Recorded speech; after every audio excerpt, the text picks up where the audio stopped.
Okay, student, today we will start our chapter 3, the first farmers and herders. Okay? In this chapter, the key aspects are Neolithic age, beginning of agriculture and domestication of animals, beginning of settled life, and invention of wheel, and the case study Northwest and Northeast. About 10,000 years ago, man progressed to the Neolithic age or the new Stone Age. 10,000 years ago, man ने progress की Neolithic age में, या जिसको कि हम new stone age भी बोलते हैं. अब इस पीरियड में मैन की लाइफ चेंज हो गई due to some major achievement like the beginning of agriculture, invention of wheel and the making of poultry. अब ये तीन चीज़ें जो उसकी मेजर इन्वेंशन थी, fire, invention of wheel, making of poultry, ठीक है, और एग्रीकल्चर का इन्वेंशन है. एग्रीकल्चर का इन्वेंशन होने से अब वो फूड प्रोड्यूसर से फूड गैदरर बन गया. व्हील की इन्वेंशन होने से अब वो अपने प्रोडक्ट्स जो भी एक जगह से दूसरी जगह अपने ट्रेडिंग शुरू कर दी, उसने अपने प्रोडक्ट्स को दूसरी जगह ले जाना शुरू कर दिया. वो खुद एक जगह से दूसरी जगह जाने लग गया. और पॉटरी से वो अपने यूज़ के लिए ग्रेन को स्टोर करने के लिए वो पॉट्स बनाना शुरू कर दिया. उसने डिफरेंट साइज़ के जिसकी वजह से, जिसकी हेल्प से वो ग्रेन्स को स्टोर करके रख सकते थे. The first step in man's advancement in the neolithic age. अब क्या था फर्स्ट स्टेप्स? अब उसने make a variety of stone tools. अब उसने वैरायटी ऑफ स्टोन टूल्स बनाने शुरू कर दिए, जैसे कि एक्सेस हैं, सिकल्स हैं, स्पेयर्स हैं, बोज और एरोज हैं. ये देखिए, these are the picture of neolithic stone. अब ये पहले के कंपैरेटिवली शार्पर्स थे और बहुत एफिशिएंट थे. These tools were much sharper and better polish भी किए हुए थे. अब ये स्टोन टूल्स कहाँ पे मिले हैं? Burzahom and Gufkral in Jammu and Kashmir. ठीक है, Indian subcontinent at Burzahom and Gufkral in Jammu and Kashmir, Chirand in Bihar and Mehrgarh in present day Baluchistan and Daojali Hading in Assam. ये साइट्स हैं जहाँ पे ये स्टोन टूल्स मिले हैं. अब beginning of agriculture. We don't know how the neolithic man began to cultivate plants. हमें नहीं पता कि नियोलिथिक मैन ने कैसे प्लांट्स की कल्टीवेशन शुरू की. मे बी उन्होंने they observe some discarded seed growing into the plants. उन्होंने देखा होगा कि जो कुछ गिराए हुए सीड्स थे या कुछ जो डिस्कार्डेड सीड थे, उनके अंदर से प्लांट्स ग्रो हुए होंगे. उनको ऑब्जर्व करके उन्होंने प्लांटेशन सीखी होगी. ये उनके लिए एक मेजर अचीवमेंट था. The major crops grown by this period. अब इस पीरियड में कौन कौन सी क्रॉप्स ग्रो की उन्होंने? Rice, wheat and barley. ठीक है. The person who first made this observation was perhaps the world first scientist. जिसने इस तरह की ऑब्जर्वेशन की होगी, जिसने डिस्कार्डेड सीड्स में से प्लांटेशन होते हुए देखा होगा, वो शायद वर्ल्ड का फर्स्ट साइंटिस्ट रहा होगा. Knowledge of food production completely transform the life of early. अब फूड प्रोडक्शन से क्या हुआ कि अर्ली मैन की लाइफ ही चेंज हो गई. अब तो उसको नॉर्मल की लाइफ जीनी नहीं पड़ती थी. अब तो वो एक जगह से दूसरी जगह जाना ही नहीं पड़ता. वो एक जगह रह सकता था. यस. अब ये चेंज, इस चेंज को नियोलिथिक रेवोल्यूशन बोला जाता है. ठीक है. As man transformed into a food producer from a food gatherer. क्योंकि अब man क्या बन गया था? फूड प्रोड्यूसर से फूड गैदरर बन गया था.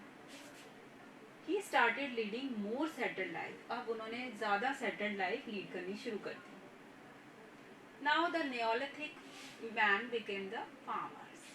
अब Neolithic people थे, वो क्या बन गए? Farmers. At the same time they began to domesticate animals. इसी समय पे उन्होंने animals को भी domesticate करना शुरू कर दिया. These animals ate grass and lived in herd. ये animal grass खाते थे और herds में रहते थे. अब man को, now man did not have to wander from place to place in search of food. मैंने आपको बताया जैसे कि उसको place to place in search of food के लिए जाना नहीं पड़ता था. अब वो एक जगह पे settled life जीने लगा. This is how the world first village and village life must have developed. ऐसे ही दुनिया की सबसे पहली विलेज लाइफ या वर्ल्ड का सबसे पहला विलेज सेटल हुआ होगा. The farmer and herders lived in groups Yes, ma'am. called tribes. अब जो ये ग्रुप्स में फार्मर्स और हर्डर्स रहते थे, ये इनको क्या बोलते थे? ट्राइब्स. ट्राइब्स का वैसे मतलब होता है कबीला. Tribe is a group of families related to each other and living together and small settlements or villages. Tribes ऐसे ग्रुप्स थे फैमिलीज के जो आपस में एक दूसरे से रिलेटेड होते थे और साथ रहते थे गांव के अंदर. Usually men led large herds of cattle in search of fresh pasture and women did most of the agriculture. अब जो आमतौर पे men थे वो क्या करते थे? Large herd of cattles, fresh pasture के लिए बड़े बड़े कैटल के हर्ड्स को जंगलों में ले जाते थे और जो वुमेन थी वो ज़्यादातर एग्रीकल्चर का वर्क करती थी. Both man and women took part in singing, dancing, plaiting and decorating. बेटा, class will be continue today. Please don't leave. Class will be continue.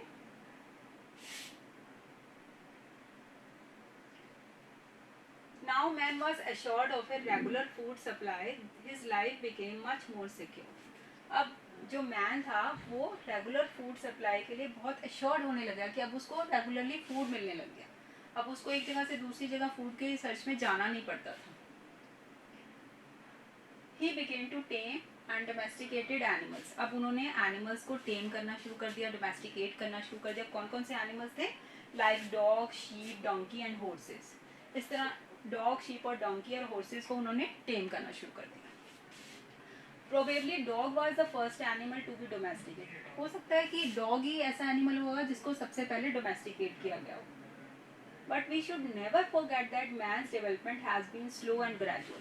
लेकिन हमें ये नहीं भूलना चाहिए ये जो मैन का डेवलपमेंट था इतनी जल्दी नहीं हुआ था. ग्रेजुअली, धीरे धीरे ये सब डेवलपमेंट हुआ, एकदम से नहीं हुआ, बहुत टाइम लगा इसको.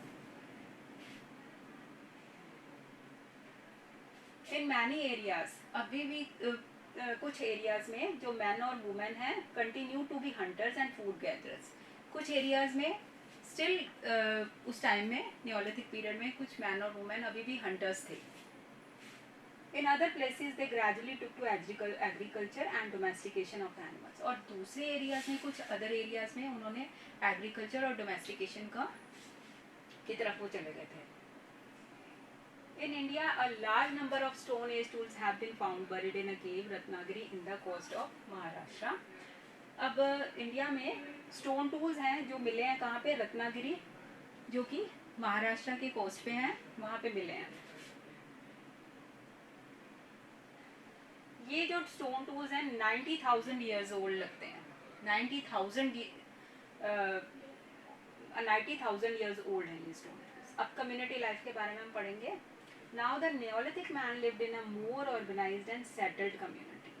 अब Neolithic लोगों ने settled life जीना शुरू कर दिया.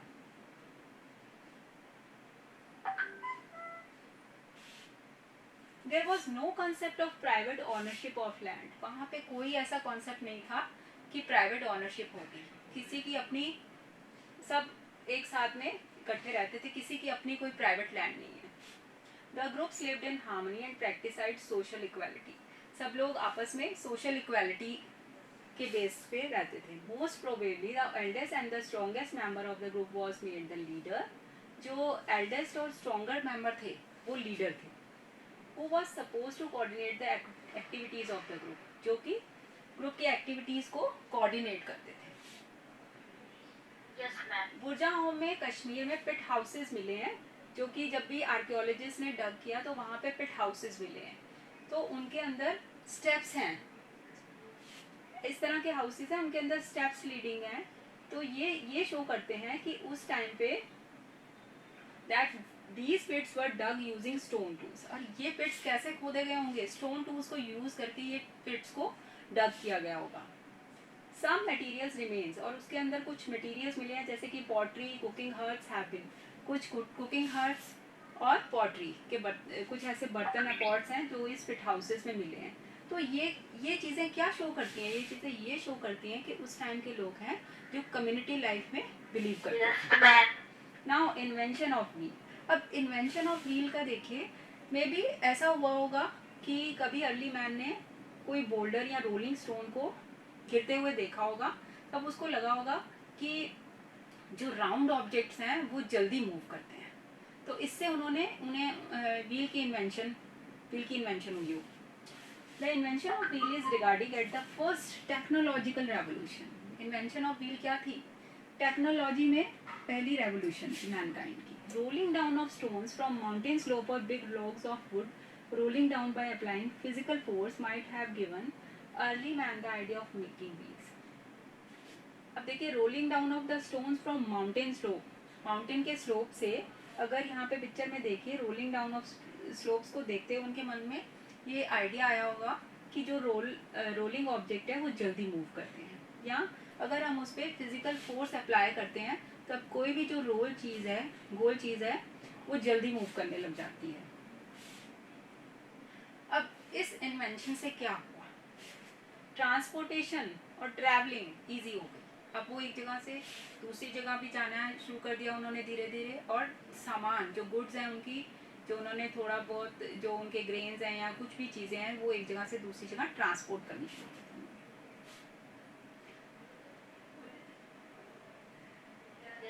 Increased mobility in the life of the man encouraged better interaction and exchanges of ideas between.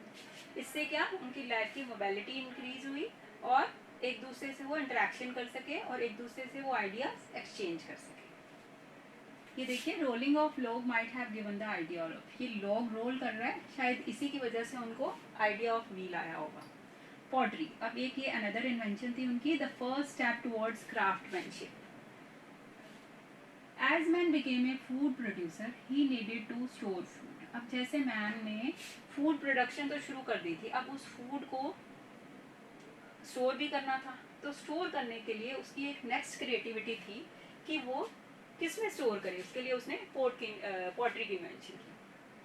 When he made solid and strong clay pottery by baking them on fire, जब उसने strong और solid clay pottery को fire पे bake करके बनाया।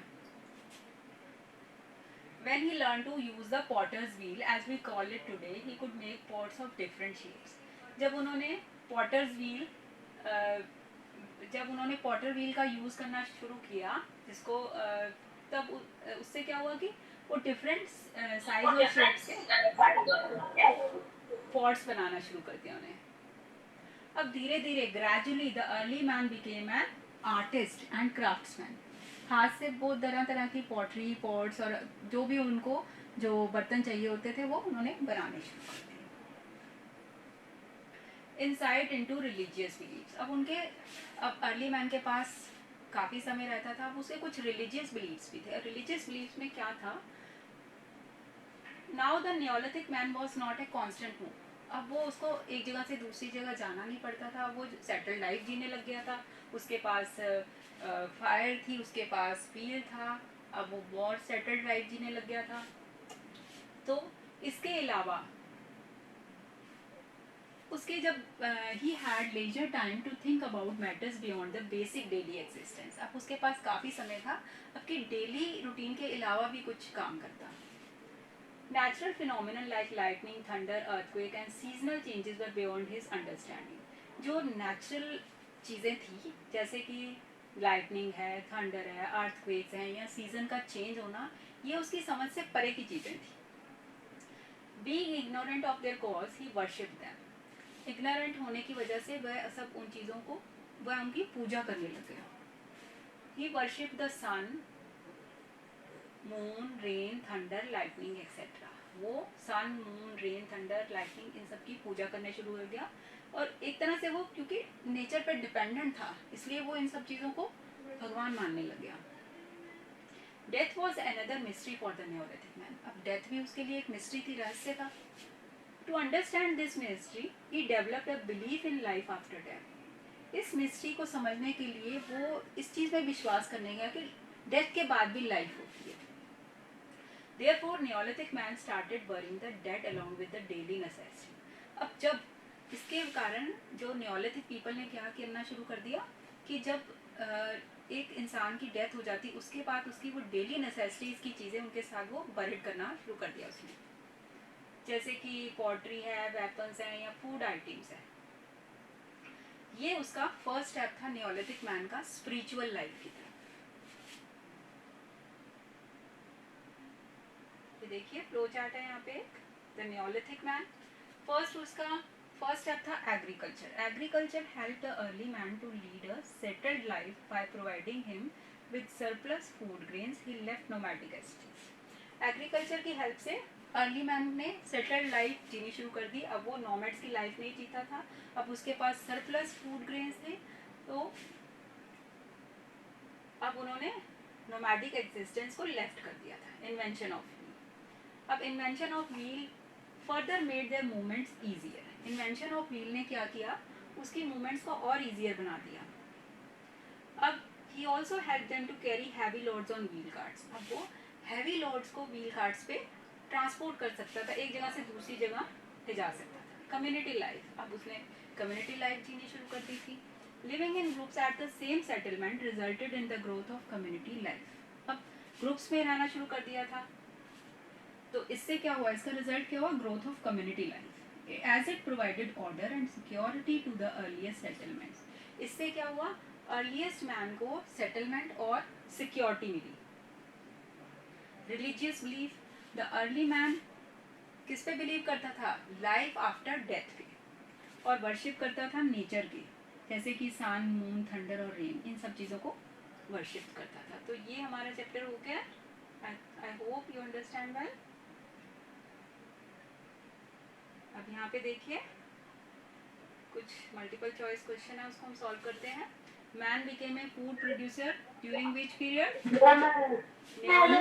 Neolithic. The Neolithic site of Mehergarh is located where in the Indian subcontinent? Balochistan. Yes, Balochistan. Daudili heading is in the state of, कहाँ पे है ये? Assam. Mesopotamia is situated in which country? Iraq. Okay. To understand the mystery of that, man developed a belief in the life after that. After becoming the food producer, man start leading a settled life. The early man worshipped nature. Which invention helped in travel and transport? Wheel. Early man showed his creativity when he start making pots. Yes, creativity pots में उसकी नजर आई. In the Neolithic period, man had not started domestication of animals. This is false. The Neolithic man generally lived alone. He lived in groups. Yes. The Neolithic man was dependent on nature. The dog was the first animal to be domesticated. Yes.